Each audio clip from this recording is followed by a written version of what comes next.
ಇವತ್ತು ನಾವೆಲ್ಲ ಇಲ್ಲಿ ಪೂಜ್ಯರ ಒಂದು ನೇತೃತ್ವ ಎಲ್ಲ ಇಲ್ಲಿ ಸೇರಿದ್ದೇವೆ. ಈ ಬೆಳಗಾವಿ ಜಿಲ್ಲಾ ವಿಭಜನೆ ಒಂದು ಹೋರಾಟ ಭಾಳ ದಿವಸದಿಂದ ನಡ್ಕೊಂಡು ಬಂದಿದ್ದು ನಾವೆಲ್ಲ ನೋಡಿದ್ದೀವಿ.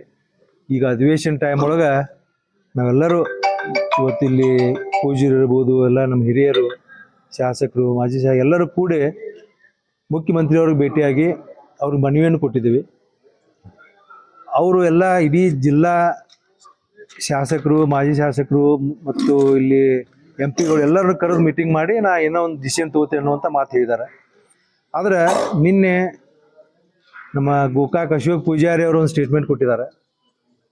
ಇಲ್ಲ, ನಾವೆಲ್ಲ ನಾಯಕರ ಜೋಡಿ ಮಾತಾಡಿದ್ದೀವಿ, ಜಾರಕಿಹೊಳಿ ಅವ್ರ ಜೋಡಿ ಎಲ್ಲ ಮಾತಾಡಿದ್ದೀವಿ, ನಮ್ಮ ಜಿಲ್ಲಾ ಮಾಡ್ತೀವಿ ಅಂತ ಹೇಳಿ ಸಲ ನಾವು ಸ್ಟ್ರೈಕ್ ತಗೊಂಡಿವಿ ಅನ್ನುವಂಥ ಒಂದು ಮಾತನ್ನು ಅವ್ರು ಹೇಳಿದ ಸಲುವಾಗಿ ಇವತ್ತು ಅವರು ಗೋಕಾಕ್ ಮಾಡ್ತಾರೋ ಬಿಡ್ತಾರೋ ನಮ್ಗೆ ಗೊತ್ತಿಲ್ಲ. ಅವ್ರು ಮಾಡಿದ್ರು ನಮ್ಮದೇ ಅಭ್ಯಂತರ ಇಲ್ಲ. ಆದರೆ ನಮ್ದು ಒಂದು ಬೇಡಿಕೆ ಮೊದಲಿಂದ ಏನೈತೆ ಅಂದರೆ, ಈ ಜಿಲ್ಲಾ ಬೈಲಹೊಂಗಲ ಜಿಲ್ಲೆ ಯಾವುದೋ ಪರಿಚಯ ಆಗಬೇಕು. ಯಾಕಂದರೆ ಬ್ರಿಟಿಷರ ಕಾಲದಿಂದ ಇದು ಉಪವಿಭಾಗ ಐತೆ ಅನ್ನೋ ಸಲುವಾಗಿ, ಬ್ರಿಟಿಷರ ಕಾಲದಿಂದ ಇದ್ದದ್ದು ಸಲುವಾಗಿ ಇರುವ ಮತ್ತು ಈಗ ಉಪಯೋಗ ಇರೋದ್ರಿಂದ ಬೈಲಹೊಂಗಲ ಜಿಲ್ಲೆ ಆಗ್ಬೇಕು ಅನ್ನುವಂಥದ್ದು ನಮ್ದೆಲ್ಲರದ್ದು ಒಂದು ಬೇಡಿಕೆ.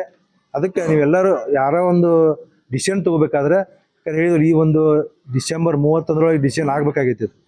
ಅದಕ್ಕೆ ನೀವೆಲ್ಲ ಇನ್ನೂ ಮಟ್ಟ ಯಾರು ಶಾಸಕರನ್ನಿಲ್ಲಿ ನಮ್ಮ MP ಗಳನ್ನ ಇನ್ನೂ ಮಟ್ಟ ಮೀಟಿಂಗ್ ಕರೆದಿದ್ದು ನಮಗಂತೂ ಏನೂ ಗೊತ್ತಿಲ್ಲ.